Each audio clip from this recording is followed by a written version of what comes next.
예수 이름은 예수의 이름은 세상의 소망이요 예수의 이름은 천국의 기쁨일세.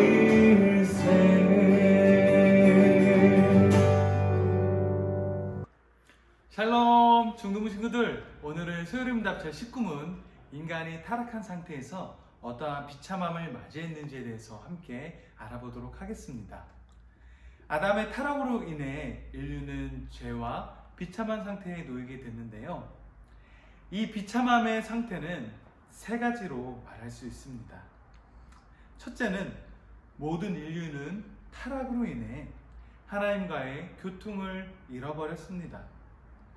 이는 아담이 에덴 동산에서 추방된 것에서 하나님과의 교통이 단절되었음을 볼 수 있습니다. 그래서 모든 인간은 지금도 하나님과의 교통의 단절, 즉 영적 죽음의 상태에 있는 것입니다. 둘째로 모든 인류는 타락으로 인해 하나님의 진노와 저주 아래 있게 되었습니다. 에베소서 2장 3절에는 인간을 본질상 진노의 자녀라고 표현하는데요. 우리가 무엇을 생각하거나 무엇을 행하기 전부터 이미 하나님의 원수라는 것입니다. 끝으로 모든 인류가 타락으로 인하여 현세와 내세의 형벌을 받게 되었습니다. 그래서 우리는 살아가는 동안 비참함을 면할 수 없으며 죽음 뒤엔 영원한 지옥의 고통을 받을 수밖에 없게 되었습니다. 우리 이사야 59장 2절의 말씀을 함께 읽겠습니다. 오직 너희 죄악이 너희와 너희 하나님 사이를 갈라놓았고 너희 죄가 그의 얼굴을 가리어서 너희에게서 듣지 않으시게 함이니라. 아멘. 여러분, 한편에선 우리가 잃어버린 에덴 동산을 다시 회복해야 한다고 말합니다. 그러나 중요한 건 에덴 동산이 아니라 말씀에서 봤듯이 하나님과의 단절을 회복하는 것이 가장 중요합니다. 여러분, 예를 들어 여러분이 가장 친한 친구와 놀이동산을 놀러 갔는데 친구가 집에 무슨 일이 있어 갑자기 집을 가게 됐다고 한번 상상해 보십시오. 아무리 꿈과 희망이 넘치는 에버랜드라도, 그 재밌는 놀이동산이라도 아마 행복하지 않을 것입니다. 왜냐하면 친구가 없고 나 혼자서 즐겨야 되기 때문이죠. 여러분, 어떤 좋은 공간보다 누군가와 함께하는 것이 가장 중요한 것입니다.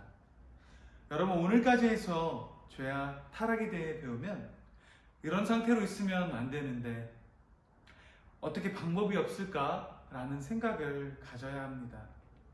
즉, 큰일 났으니 난 진짜 구원을 받아야겠구나 라고, 구원을 어디서 찾지? 라고 생각을 가지고 고민을 해야 합니다.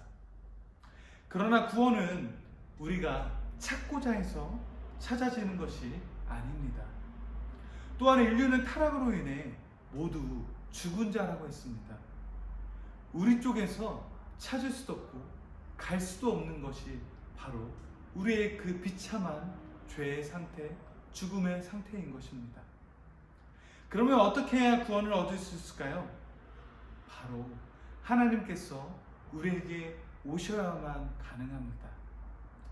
그래서 소요리 문답의 흐름은 다음 주에 배울 제20문 은혜의 언약으로 이어집니다. 우리 다음 주도 기대하는 마음을 가지고 한 주간 오늘 배웠던 내용을 기억하시면서 잊지 않고 하나님의 은혜를 구하며 살아가는 우리 모든 중등부 친구들 됐으면 좋겠습니다. 샬롬. 샬롬 중등부 친구들, 중간고사 준비 잘하고 있나요? 주말에도 학원 가고 많이 힘드시죠? 바쁜 가운데도 하나님의 시간을 무엇보다 우선순위를 두는 중등부 친구들이 됐으면 좋겠습니다. 중등부 예배가 교육과 단체에서 9시에 계속 드려지고 있습니다. 대면 예배가 진행되오니 주일날 함께 모여 하나님께서 주시는 은혜의 시간을 누렸으면 좋겠습니다. 여러분, 코로나19 바이러스로 인해 사회적 거리두기가 1.5단계로 낮아졌지만 계속해서 안정화되고 전도사님 신방이 활성화되길 기도해 주시면 좋겠습니다. 한 주간도 하나님의 크신 은혜가 여러분 삶에 넘치길 축복합니다. 샬롬.